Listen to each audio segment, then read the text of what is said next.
See how people do this, like come on camera when they're sad.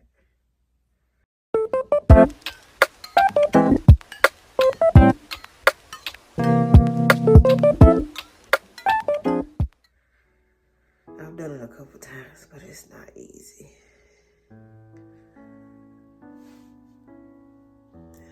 My mom been gone for 6 years.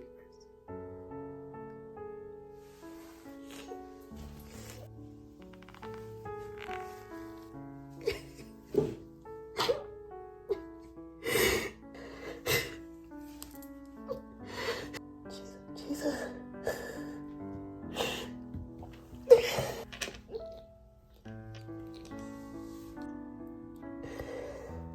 I'm trying to say it gets easier. It does.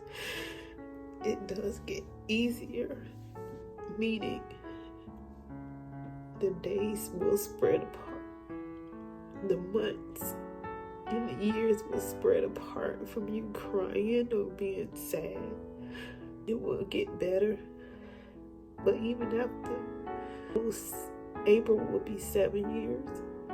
Even after that, time has passed. People moved on. Life happens. Death happens. Still days. Well, out of nowhere it hits you. And most of the time it can be a memory or a person or something that makes you remember or just make you sad. Be happy tears, be sad tears. Today, right now, in this moment, is sad tears. Just missing my mom. I will say it's a lot of things within those 6.5, almost 7 years that I've gone through, and I know I would not have gone through, and I would not have learned I wouldn't have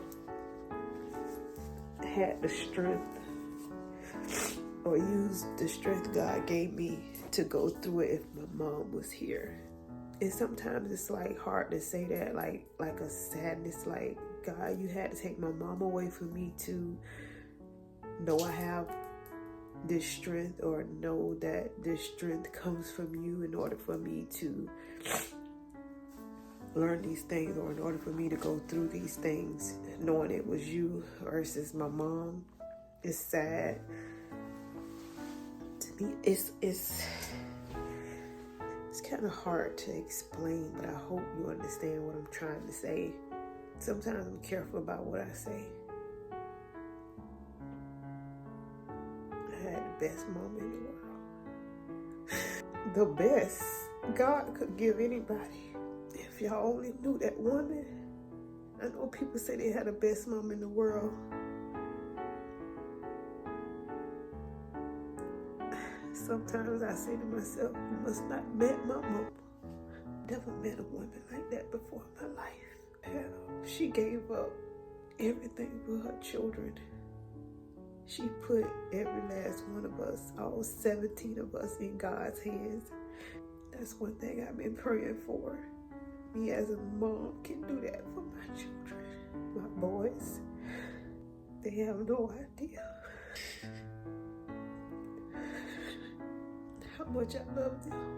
I don't think they know. I think about my boys so much. They push me, they motivate me, they don't know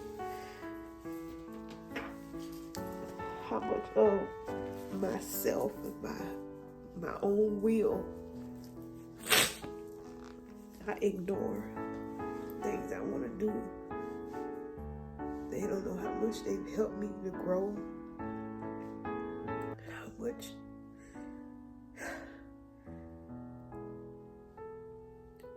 I know God is real. God is awesome. He's full of grace, full of peace, full of love, full of joy. It's unexplainable. He's amazing. I'm gonna stop. I'm gonna go clean up.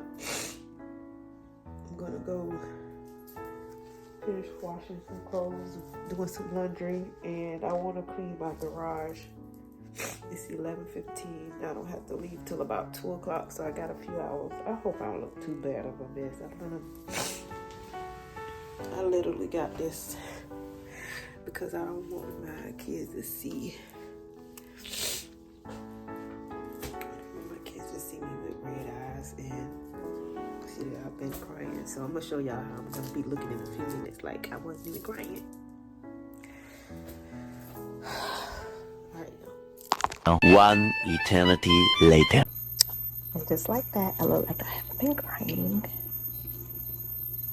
Now I am doing laundry and praying and just praising and thanking God. It's just how God is. God is good. He's wonderful. Yeah, so making sure I do my daughter's laundry because I want to make sure she has her dance uniform for tomorrow. And yeah, I just want to say that when I had my boys, I was super mentally young. Super. Like, although I was 21 when I had my first son, I had like a mindset of like a 15-year-old, like a child mindset. I may tell my story as the time go on throughout December. I don't know.